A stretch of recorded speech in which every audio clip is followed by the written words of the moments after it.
Everyone. So guys, जैसे कि आप सब जानते हैं कि नेट 2022 काफी पास है और किसी भी कॉम्पिटिटिव एग्जाम्स के लिए काफी इंपॉर्टेंट होता है कि प्रीवियस ईयर क्वेश्चन सॉल्व किए जाए। क्लियर।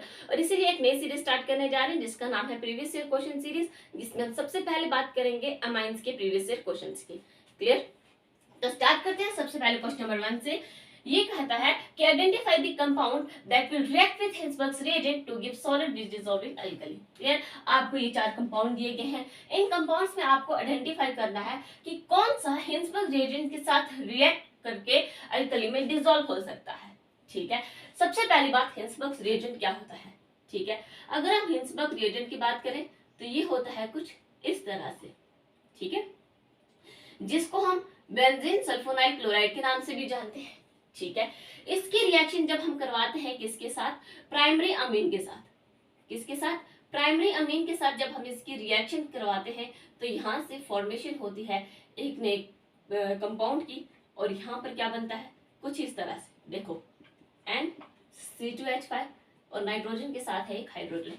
क्या हुआ यहाँ पे, ध्यान से देखो कि बेंजीन सल्फोनाइल क्लोराइड का क्लोरीन और प्राइमरी अमाइन का हाइड्रोजन मिलके HCl की फॉर्म में यहाँ से बाहर चला जाता है। ठीक है। और आपके पास सल्फर और नाइट्रोजन के बीच में एक बॉन्ड आ जाता है। नाइट्रोजन के पास है एक क्या, एक एसिडिक हाइड्रोजन। इस एसिडिक हाइड्रोजन की वजह से ये जो कंपाउंड आपके पास यहाँ बना, it is soluble in alkali. Clear. यानी कि अल्कली में ये डिसॉल्व हो सकता है। क्यों, क्योंकि इस नाइट्रोजन के पास क्या है, एक एसिडिक हाइड्रोजन है। क्लियर। तो इसमें अगर आप ध्यान से इसका आंसर देखो तो क्या होगा, आपको ये कुछ मीन्स दिए गए। सबसे पहले तो बी बाहर निकल जाएगा, बी तो हो ही नहीं सकता क्योंकि यहाँ पर NO2 है। ठीक है। बात करते हैं ACOD। ACOD में देखो प्राइमरी अमीन कौन सा है, यह तो आ जाता है tertiary, this one is the secondary and this is the primary amine. Clear. अब देखो अगर आपके पास यहाँ पर होता सेकेंडरी अमीन तो क्या होता कि ये इस तरह से कुछ होता। ठीक है। C2H5 HCl की फॉर्म में बाहर चला जाता और यहाँ पे आपके पास क्या आ जाता, C2H5 जब आपके पास सेकेंडरी अमीन होता। अब इसके पास कोई भी यहाँ पर एसिडिक हाइड्रोजन नहीं है और इसी की वजह से ये अल्कली में डिसॉल्व नहीं हो सकता, that is insoluble in alkali. Clear. अगर आपके पास यहाँ पे टर्शरी अमीन होता तो कुछ इस तरह से C2H5, तो क्या होता, तो ये रिएक्शन ही नहीं हो पाती। ठीक है। क्यों, क्योंकि इस टर्शरी अमीन के पास कोई हाइड्रोजन ही नहीं है जो HCl की फॉर्म में यहाँ से बाहर जा सके। ठीक है। तो टर्शरी अमीन के साथ कोई भी रिएक्शन नहीं हो रही है, सेकेंडरी अमीन के साथ यहाँ पे जो रिएक्शन होती है लेकिन वो डिसॉल्व नहीं हो सकती अल्कली में, और प्राइमरी अमीन के साथ डिसॉल्व हो जाती है। क्लियर है इतनी सी बात। नेक्स्ट है the correct order of basic strength of methyl substituted amines in aqueous solution is. Clear. आपको ये कुछ ऑप्शन दिए गए हैं और आपको कहा है कि एक्वस सॉल्यूशन में बेसिक स्ट्रेंथ आपको बतानी है। ठीक है। एक करेक्ट ऑर्डर बताना है आपको बेसिक स्ट्रेंथ का। अब देखो ये आपको कहा है एक्वस सॉल्यूशन। अगर तो आपके पास होता गैस सॉल्यूशन, गैस फेस होता तो उसमें आप डायरेक्टली बता सकते थे क्या, गैस फेस। गैस फेस में क्या होता है, अगर आप गैस फेस में यहाँ पे ट्रेंड की बात करो तो यहाँ पे डायरेक्टली आप कह सकते हो कि tertiary is greater than secondary is greater than primary, यानी कि यहाँ पर एक आपको रेगुलर ट्रेंड देखने को मिलता है। लेकिन बात करें अगर हम एक्वस सॉल्यूशन की, तो एक्वस सॉल्यूशन में क्या होता है, यहाँ पर आपको जो ये ट्रेंड है ये रेगुलर देखने को नहीं मिलता। क्यों नहीं मिलता, यहाँ पर देखो यह क्या है आपका, यहाँ पे प्राइमरी अमीन। ठीक है। यहाँ पर क्या है, सेकेंडरी अमीन, और यहाँ पर क्या है, टर्शरी अमीन। ठीक है। क्या है यहाँ पे, ये टर्शरी अमीन, प्राइमरी अमीन, सेकेंडरी अमीन है, टर्शरी अमीन। अगर आप यहाँ पे देखो ध्यान से तो यहाँ पर आपको एल्काइल ग्रुप भी देखने को मिल रहा है और हाइड्रोजन भी देखने को मिल रहा है। हम बात करें एक्वस सॉल्यूशन की, यानी कि यहाँ पर क्या होगा, आपको वाटर देखने को मिलेगा। क्लियर है। जब वाटर होगा और हाइड्रोजन भी है तो हाइड्रोजन और वाटर के ऑक्सीजन में आपको हाइड्रोजन बॉन्डिंग भी देखने को मिलती है। अल्काइल ग्रुप है तो इंडक्टिव इफेक्ट भी देखने को मिलता है। क्लियर। यानी कि इस केस में आपको इंडक्टिव इफेक्ट भी देखने को मिलता है, हाइड्रोजन बॉन्डिंग भी देखने को मिलती है। क्लियर। और अगर यार ग्रुप आपका अल्काइल ग्रुप बढ़ेगा तो यहाँ पर आपको स्टीरिक इफेक्ट भी देखने को मिलता है। ठीक है। यानी कि हिंड्रेंस आपको यहाँ पे देखने को मिलती है, स्टीरिक हिंड्रेंस। क्लियर। तो बात करें सबसे पहले अगर हम इंडक्टिव इफेक्ट की, तो इंडक्टिव इफेक्ट में क्या है कि जितने ज्यादा यहाँ पर अल्काइल ग्रुप उतनी ही ज्यादा आपको क्या देखने को मिलती है यहाँ पे इंडक्टिव इफेक्ट। तो सबसे ज्यादा अल्काइल ग्रुप जो है वो कहाँ पर देखने को मिल रहे हैं आपको, टर्शरी के केस में, देन आपको देखने को मिल रहे हैं सेकेंडरी, और उसके बाद आप कहाँ पर देखने को मिल रहे हैं, प्राइमरी के केस में। क्लियर। और अगर बात करें हाइड्रोजन बॉन्डिंग की, तो प्राइमरी के केस में आपके पास कितने हाइड्रोजन है यहाँ पे, 3 हाइड्रोजन, 3 हाइड्रोजन, यानी कि 3 हाइड्रोजन बॉन्डिंग आपको यहाँ पे देखने को मिलती है। सेकेंडरी में आपके पास क्या है, 2 हाइड्रोजन, यानी कि 2 हाइड्रोजन बॉन्डिंग देखने को मिलेगी। और टर्शरी के केस में आपके पास क्या है, 1 हाइड्रोजन, यानी कि 1 हाइड्रोजन बॉन्डिंग देखने को मिलती है। ठीक है। और अगर हाइड्रोजन बॉन्डिंग का हम यहाँ पे ट्रेंड देखें तो क्या आ जाता है, primary is greater than, secondary is greater than tertiary. Clear है इतनी सी बात, इतना समझ में आ गया। ठीक है। स्टीरिक हिंड्रेंस की तो यहाँ पे बात ही नहीं हो रही, क्योंकि यहाँ पर आपको कहा क्या है कि आपको क्या देखना है, मिथाइल सब्स्टिट्यूटेड अमीन की बात करनी है। क्लियर है। तो बात करते हैं सबसे पहले हम इसके अगर ट्रेंड की बात करें, स्टीरिक हिंड्रेंस हमें यहाँ पे क्या कर देनी है, इग्नोर कर देनी है मिथाइल की केस में। ठीक है। इस केस में हम ये क्या कहते हैं, हम ये कहते हैं कि हाइड्रोजन बॉन्डिंग डोमिनेट अवर इंडक्टिव इफेक्ट, डोमिनेट अवर इंडक्टिव इफेक्ट। ठीक है। क्यों, क्योंकि इंडक्टिव इफेक्ट आपको कम होती नजर आ रही है और हाइड्रोजन बॉन्डिंग आपको बढ़ती हुई नजर आ रही है। ठीक है। अब करते हैं इसके ट्रेंड देखते हैं। तो सबसे पहले हम ये कहते हैं कि सेकेंडरी जो है वो सबसे ज्यादा यहाँ पर बेसिक स्ट्रेंथ शो करता है। क्यों, क्योंकि अगर आप सेकेंडरी की बात करो तो 2 हाइड्रोजन भी हैं और 2 अल्काइल ग्रुप भी हैं यहाँ पे।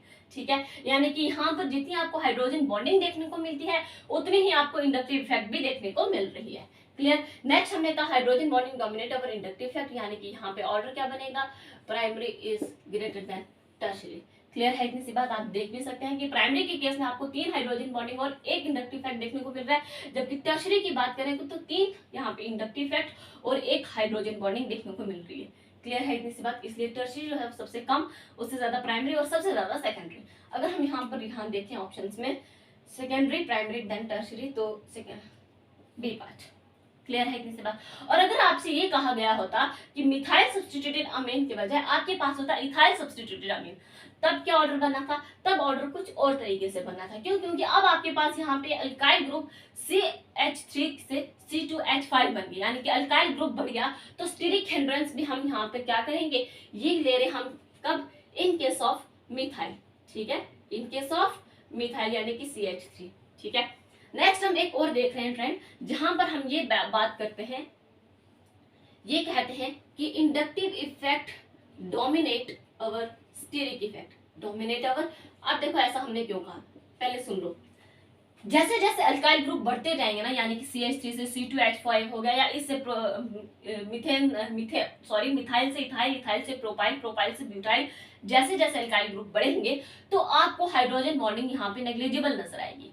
क्लियर। यानी कि हाइड्रोजन बॉन्डिंग इस केस में खत्म हो जाती है जब आपके पास R ग्रुप जो होता है बढ़ने लग जाएगा, जैसे कि मिथाइल के केस में आपने स्टीरिक इफेक्ट की बात की थी। ठीक है। अब यहाँ पर हाइड्रोजन बॉन्डिंग का कोई रोल तो रहेगा नहीं यहाँ पे, तो यहाँ पर हम ये कहते हैं कि inductive effect dominate over steric effect, क्योंकि स्टीरिक इफेक्ट आपको यहाँ पे देखने को मिलती है। किस केस में, जब आपके पास मान लो इथाइल सब्स्टिट्यूटेड अमीन है। क्लियर है। तो इस केस में हम अगर ऑर्डर की बात करेंगे तो वहां पर आपका ऑर्डर पता है किस तरह से बनेगा, कुछ इस तरह से। सेकेंडरी तो सबसे ज्यादा शो करेगा, क्योंकि उस केस में आपको जितनी ज्यादा हिंड्रेंस देखने को मिलेगी उतनी ज्यादा आपको क्या, इंडक्टिव इफेक्ट भी देखने को मिलती है। क्लियर। नेक्स्ट हम यहाँ पर ये कहते हैं कि tertiary is greater than primary. ठीक है। ये हम क्या कब कहते हैं, जब आपके पास CH3 नहीं C2H5 हो, इन केस ऑफ C2H5। ठीक है। यहाँ पर हमने ये कहा इंडक्टिव इफेक्ट आपको सबसे ज्यादा कहाँ देखने को मिल रही थी, सेकेंडरी को तो छोड़ो, सेकेंडरी को सबसे ज्यादा ही कर रहा है, क्योंकि यहाँ पे जितनी आपको स्टीरिक इफेक्ट देखने को मिल रहा है उतने आपको इंडक्टिव इफेक्ट भी देखने को मिल रहा है। क्लियर है इतनी सी बात। नेक्स्ट हम ये कह रहे हैं कि टर्शरी, टर्शरी में आपके पास मान लो C2H5 है।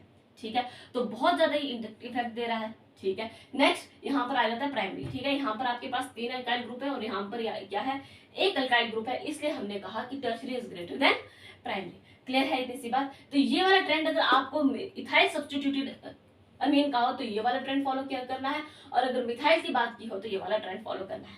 क्लियर है इतनी सी बात। मूव करके अपने नेक्स्ट क्वेश्चन की ओर। Which of the following amines will give the carbylamine test. ठीक है। कार्बाइल अमाइन टेस्ट को हम एक और नाम से भी जानते हैं, क्या है, कार्बाइल अमाइन टेस्ट को हम एक और नाम से भी जानते हैं, क्या नाम है, कार्बाइल अमाइन टेस्ट को हम आइसोसाइनाइड टेस्ट के नाम से भी जानते हैं, ठीक है, आइसोसाइनाइड टेस्ट। अगर हम ये कार्बाइल अमाइन रिएक्शन देखें तो ये किस तरह से होती है, RNH2 plus 3KOH plus 3CHCl3 heat करने पर आपको क्या मिलता है, यहाँ पे RNC प्लस 3KCl प्लस यहाँ पे 3 ऑफ वाटर आपको बाहर देखने को मिलता है। क्लियर, ये है क्या आपकी कार्बाइल अमाइन टेस्ट। और इस टेस्ट का पर्टिकुलरली हम यूज करते हैं for the identification of primary amine. क्यों, क्योंकि सेकेंडरी और टर्शरी अमीन जो होते हैं वो कार्बाइल अमाइन टेस्ट नहीं देते। सेकेंडरी अमीन एंड टर्शरी अमीन ये रिएक्शन, ये टेस्ट नहीं देते, इसलिए बहुत जरूरी होता है कि हम क्या करते हैं, इसको प्राइमरी अमीन टेस्ट को आइडेंटिफाई करने के लिए हम इस टेस्ट का यूज करते हैं। और आपसे कहा है which of the following amine will give the carbylamine test, इनमें से कौन सा देता है, तो क्या है यहाँ पे ये जो R ग्रुप है ये आपका यहाँ पर होना चाहिए प्राइमरी, यानी कि यहाँ पर आपके पास क्या होना चाहिए, प्राइमरी अमीन होना चाहिए। क्लियर है इतनी सी बात। नेक्स्ट आपसे ये कहा गया है the amine that reacts with Hinsberg's reagent to give an alkali insoluble product is, हमने क्वेश्चन नंबर फर्स्ट में भी देखा था कि वहां पे soluble प्रोडक्ट कौन देता है आपको, प्राइमरी अमीन, और इनसॉल्युबल कौन देता है यहाँ पे, सेकेंडरी अमीन। ठीक है, तो हमने क्या देखा था कि जब प्राइमरी अमीन जो है ये हिंसबर्ग रिएजेंट के साथ यानी कि बेंजीन सल्फोनाइल क्लोराइड के साथ रिएक्ट करेगा तो ये क्या करता है, सॉल्युबल प्रोडक्ट देता है। क्यों, क्योंकि यहाँ पर इसमें हमें क्या होता है, सॉरी एसिडिक हाइड्रोजन देखने को मिलता है। क्लियर, ये कब होता है, जब आपके पास प्राइमरी अमीन होता है। सेकेंडरी अमीन के केस में क्या होता है, क्योंकि यहाँ पर कोई भी एसिडिक हाइड्रोजन देखने को नहीं मिलता, इसलिए इनसॉल्युबल प्रोडक्ट यानी कि ये अल्कली में डिसॉल्व नहीं हो सकते। और अगर आपके पास हो टर्शरी अमीन तब क्या होगा, तब रिएक्शन ही नहीं होती, क्योंकि टर्शरी अमीन में ही आपको कोई भी हाइड्रोजन देखने को नहीं मिलता है। क्लियर है इतनी सी बात, तो ढूंढो इसका आंसर। यहाँ पे देखो सेकेंडरी अमीन कौन सा है, A5। क्लियर है, तो मूव करते हैं अपने कुछ और क्वेश्चंस की ओर। नेक्स्ट है आपके पास nitration of aniline in strong acidic medium also gives meta nitro aniline because. ठीक है, ये क्या कह रहा है कि एनिलीन की जब आप नाइट्रेशन करवाते हैं ना, कुछ इस तरह से देखो, ये क्या है आपका NH2 ग्रुप, और NH2 ग्रुप क्या होता है, इलेक्ट्रॉन डोनेटिंग ग्रुप, और electron donating group ortho para directing groups होते हैं। क्लियर, इतना तो पता है ना। इसकी रिएक्शन हम क्या करवा रहे हैं यहाँ पे, nitration in the presence of the concentrated HNO3 plus concentrated H2SO4। क्या ये नाइट्रेटिंग मिक्सचर एट 288 केल्विन पे रिएक्शन होती है, और यहाँ से आपके पास फॉर्मेशन होनी चाहिए ऑर्थो और पैरा प्रोडक्ट की। क्लियर, NH2 यानी कि एक आना चाहिए पैरा पोजीशन पे NO2 ग्रुप, और एक आना चाहिए कहाँ पे, ऑर्थो पे। ठीक है, एक आना चाहिए कहाँ पे, ऑर्थो पे आना चाहिए NH2 ग्रुप, यहाँ पे NO2 ग्रुप ऑर्थो पे, ऐसा होना चाहिए। एक तो ऑर्थो प्रोडक्ट बनना चाहिए और एक पैरा प्रोडक्ट, लेकिन इसके साथ साथ यहाँ पे फॉर्मेशन होती है मेटा नाइट्रो एनिलीन की भी। क्लियर, क्या होता है यहाँ पे, मेटा नाइट्रो एनिलीन की भी फॉर्मेशन आपको देखने को मिलती है। यहाँ पे जो आपके पास ये पैरा नाइट्रो एनिलीन होता है, ये कितना होता है, यहाँ पे 57% होता है, और ऑर्थो नाइट्रो एनिलीन जो होता है यहाँ पे 41% होता है। और बात करें अगर हम यहाँ पे मेटा नाइट्रो एनिलीन की, तो ये होती है 2%, यहाँ पे इसकी फॉर्मेशन आपको देखने को मिलती है। क्लियर है इतनी सी बात।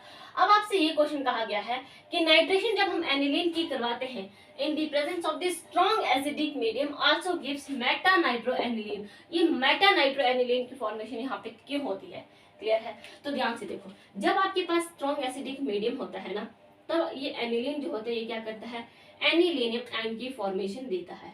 क्या करता है, एनिलीनियम यानी कि NH3 पॉजिटिव, ये है आपके पास क्या, anilinium ion strong acidic medium में। ठीक है, ऑर्थो पैरा या मेटा के पास जाने के बजाय ये NH2 ग्रुप जो होता है ये क्या करता है, हाइड्रोजन को अपने पास ले आता है, और जिसकी वजह से क्या होता है कि ऑर्थो और पैरा पे जाने के बजाय जो ये NO2 ग्रुप होता है ये कहाँ चला जाता है, मेटा पोजीशन पे भी चला जाता है। क्लियर है इतनी सी बात। तो देखो रीजन क्या लिखा है इन्होंने, in spite of substituents nitro group always goes to only meta position. No, in electrophilic substitution reaction amino group is meta directive. No, in absence of substituents nitro group always goes to meta position. और fourth है आपके पास in acidic medium aniline is present as anilinium ion. Clear है, क्या है कि acidic medium में जो एनिलीन है ये as a anilinium ion present होता है। ठीक है, इतनी सी बात क्लियर है। नेक्स्ट है आपके पास the correct increasing order of basic strength for the following compound. आपको ये कुछ कंपाउंड दिए गए हैं और यहाँ पर आपको क्या बताना है, बेसिक स्ट्रेंथ बतानी है, ठीक है, बेसिक स्ट्रेंथ। तो देखो जो CH3 ग्रुप है ये क्या करता है, प्लस आई इफेक्ट शो करता है, और NO2 ग्रुप जो होता है ये क्या करता है, माइनस आई इफेक्ट शो करता है। क्या करता है, माइनस आई इफेक्ट शो करता है। जो NO2 ग्रुप है, क्या ये इलेक्ट्रॉन डोनेटिंग ग्रुप है या ये इलेक्ट्रॉन विड्रॉइंग ग्रुप है? ये क्या है, electron withdrawing group, electron withdrawing group. और जो CH3 ग्रुप है ये क्या है, इलेक्ट्रॉन डोनेटिंग ग्रुप है, ठीक है, इतना समझ में आया। अब आपको ये पता होगा कि जो प्लस आई इफेक्ट होता है ये बेसिक स्ट्रेंथ को इंक्रीज कर देता है, और जो माइनस आई है ये क्या करता है, बेसिक स्ट्रेंथ को डिक्रीज कर देता है। इन शॉर्ट आप ये भी कह सकते हो कि इलेक्ट्रॉन विड्रॉइंग ग्रुप होने की वजह से बेसिक स्ट्रेंथ कम हो गई और इलेक्ट्रॉन डोनेटिंग ग्रुप के वजह से बेसिक स्ट्रेंथ बढ़ गई। तो इस केस में अगर हम बात करें सबसे पहले देखो थर्ड की जो बेसिक स्ट्रेंथ है ये सबसे ज्यादा होनी चाहिए। तो ढूंढते हैं ऑप्शन, सबसे ज्यादा बेसिक स्ट्रेंथ कहाँ पे है, थर्ड, फर्स्ट सेकंड थर्ड। यहाँ पे क्या है, बेसिक स्ट्रेंथ थर्ड की सबसे ज्यादा है, सेकंड की सबसे कम, और वन की इन दोनों के बीच में आती है। क्लियर है।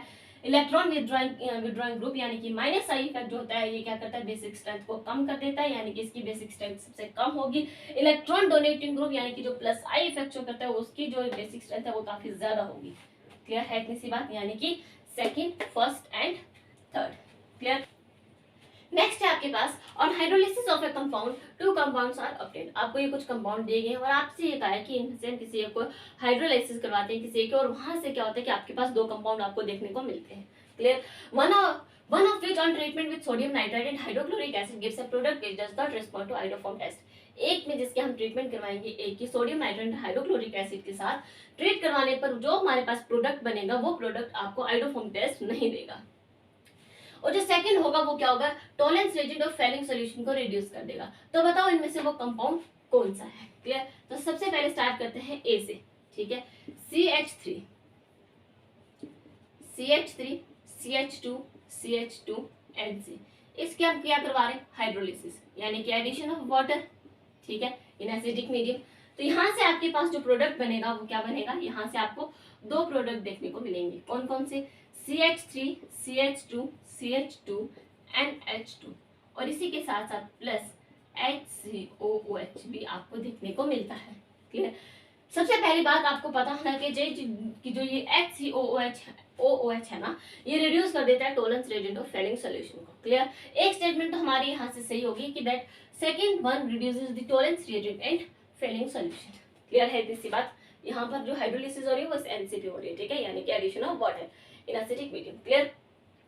नेक्स्ट है, ये कह रहा है कि वन ऑफ विच, जो एक हमारे पास यहाँ पे है CH3 CH2 CH2 NH2, इसकी हम ट्रीटमेंट करवाते हैं किसके साथ, sodium nitrite and hydrochloric acid के साथ, यानी कि NaNO2 प्लस HCl के साथ जब हम इसको ट्रीट करवाएंगे, यहाँ से आपके पास क्या फॉर्म होगा, ठीक है, आपको पता है कि NaNO2 प्लस HCl मिलकर क्या बनाते हैं, HNO2, ठीक है, HNO2। क्लियर। यहाँ से क्या होता है, आपके पास क्या बनेगा, CH3 CH2 CH2 N2Cl N2Cl।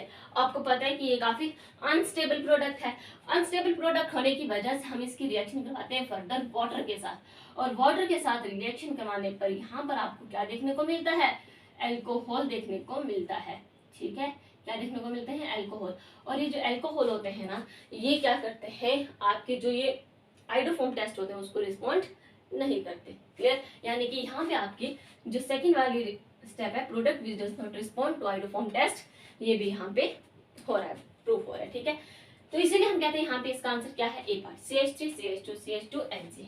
Clear है। यहाँ पे दोनों स्टेटमेंट आपकी लग रही है, जैसे एक प्रोडक्ट जो है वो क्या करता है, टॉलरेंस रेजिड और फेलिंग सॉल्यूशन को रिड्यूस कर देता है, और सेकंड जो होता है, जो यहाँ पे प्रोडक्ट आपके अल्कोहल की फॉर्मेशन हो रही है, ये आइडोफॉर्म टेस्ट को रिस्पॉन्ड नहीं करता। क्लियर है। तो मूव करते हैं अपने नेक्स्ट क्वेश्चन की ओर। सो नेक्स्ट है, some reactions of amines are given which one is not correct. Clear. आपको ये अमीन्स की कुछ रिएक्शन दी गई है और आपको ये कहा है कि इसमें से सही कौन सा नहीं है, यानी कि आपको रॉन्ग बताना है। क्लियर है। तो स्टार्ट करते हैं सबसे पहले ए से। देखो ये क्या है, टर्शरी एरोमेटिक कंपाउंड, ठीक है, टर्शरी एरोमेटिक अमीन है ये, टर्शियरी एरोमेटिक अमीन यानी कि क्या करता है, इलेक्ट्रोफिलिक सब्स्टिट्यूशन रिएक्शन शो करता है, यहाँ पे इलेक्ट्रोफाइल आना चाहिए। NaNO2 प्लस HCl ये क्या देता है, HNO2, ठीक है। HNO2 जो है ये क्या करता है, NO पॉजिटिव यानी कि नाइट्रोसोनियम आयन देता है एज एन इलेक्ट्रोफाइल। अब ये नाइट्रोसोनियम आयन जो है ये कहाँ पे जाना चाहिए, इसकी पैरा पोजिशन पे। क्लियर, ये क्या है, एरोमेटिक रिंग है यानी कि यहाँ पे पैरा पोजिशन पे आना चाहिए क्या, NO पॉजिटिव। तो यहाँ पे N2Cl नहीं NO पॉजिटिव आना चाहिए। क्लियर, ये नाइट्रोसोनियम आयन जो है ये पैरा पोजिशन पर अटैक करना चाहिए। क्लियर है, तो इसका मतलब इसमें which one is not correct, A part. Clear है इतनी सी बात।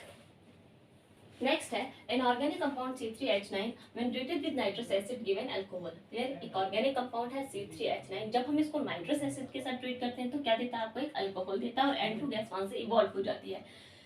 अल्कोहल दे रहा है यानी कि जो आपका C3H9 है ये एक प्राइमरी अमीन होगा, ठीक है। अब इसके पास दो पॉसिबिलिटीज है, क्या, एक तो ये स्ट्रेट चेन हो सकता है C3CH2CH2NH2, या तो ये क्या हो सकता है CH3CH3NH2। क्लियर है, इतनी सी बात। या तो आपके पास स्ट्रेट चेन हो सकती है या आपके पास क्या हो सकती है, ब्रांचिंग हो सकती है यानी कि एन प्रोपाइल अमीन और यहाँ पे आइसोप्रोपाइल अमीन। क्लियर, क्यों, क्योंकि अल्कोहल की फॉर्मेशन दे रहा है।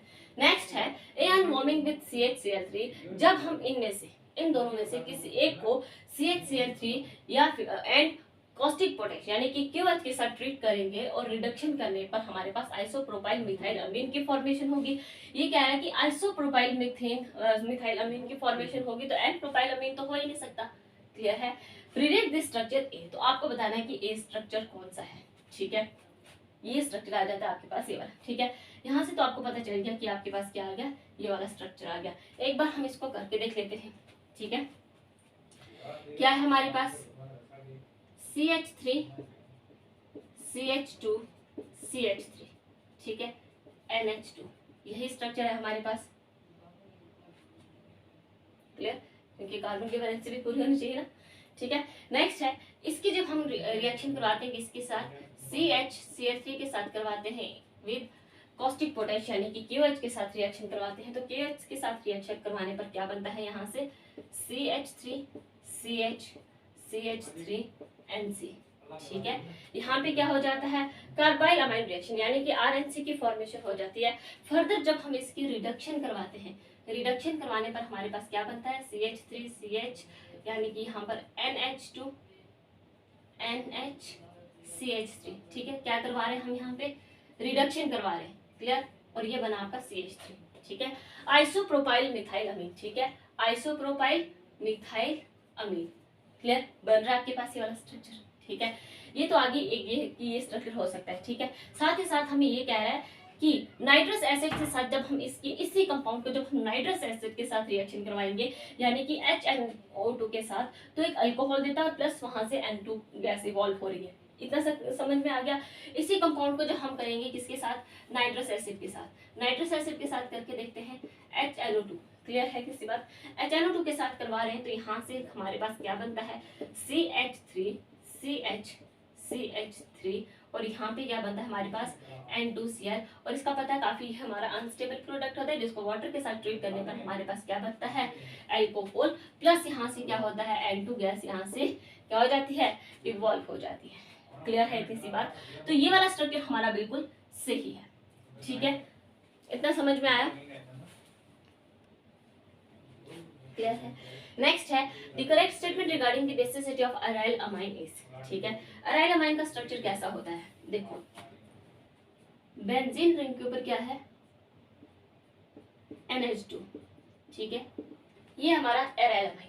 अब यहाँ पे क्या होता है कि नाइट्रोजन के ऊपर जो लोन पेयर है ना, ये क्या करता है, कॉन्जुगेशन शो करता है कुछ इस तरह से, यहाँ से नेक्स्ट ये यहाँ मूव करेगा, फिर यहाँ पे क्या आएगा, एक पॉजिटिव चार्ज जो यहाँ मूव करेगा इस तरह से। क्लियर, तो ये जो लोन पेयर है नाइट्रोजन के ऊपर ये क्या कर देता है, यहाँ पे कॉन्जुगेशन शो करता है। जबकि अगर हम बात करें कहाँ पे, एल्काइल अमाइन में यानी कि RNH2 के केस में ऐसा कुछ भी नहीं होता, यानी कि यहाँ पे कोई भी कॉन्जुगेशन नहीं होते और यहाँ पे कॉन्जुगेशन होते हैं, और कॉन्जुगेशन होने की वजह से जो एराइल अमाइंस होते हैं ये कम बेसिक होते हैं as compare to that of the alkyl amine. Clear है किसी बात। तो इन्होंने कहा aryl amines are generally more basic than alkyl amine because of aryl group. No, aryl amines are generally more basic than alkyl amines because the nitrogen atom in aryl amines is sp hybridized. No, aryl amines are generally less basic than alkyl amines because the nitrogen lone pair electrons are delocalized by interaction with the aromatic ring pi electron system. Aryl amines are generally more basic. No, ठीक है, alkyl amine से तो ये है ही नहीं सबसे पहली बात, क्योंकि ये मोर बेसिक कर रहे हैं, पहले हमें यहीं से क्या करना है, इसे क्रॉस कर देना है, ये क्या है, लेस बेसिक। क्लियर है इतनी सी बात। तो यहाँ पर तो हम यहाँ पे सिर्फ 10 प्रीवियस ईयर क्वेश्चंस की बात कर रहे हैं, कुछ और प्रीवियस ईयर क्वेश्चंस की बात करेंगे नेक्स्ट वीडियो में। इस वीडियो में इतना ही, एंड आई होप कि ये वीडियो आपके लिए हेल्पफुल रही होगी। और जाने से पहले 2 काम करने हैं कि अगर एक तो चैनल पे आप नए हो तो चैनल को सब्सक्राइब कीजिए, अगर वीडियो पसंद आए तो वीडियो को लाइक कीजिए, एंड आई होप कि ये वीडियो आपके लिए हेल्पफुल रही होगी। Thank you so much.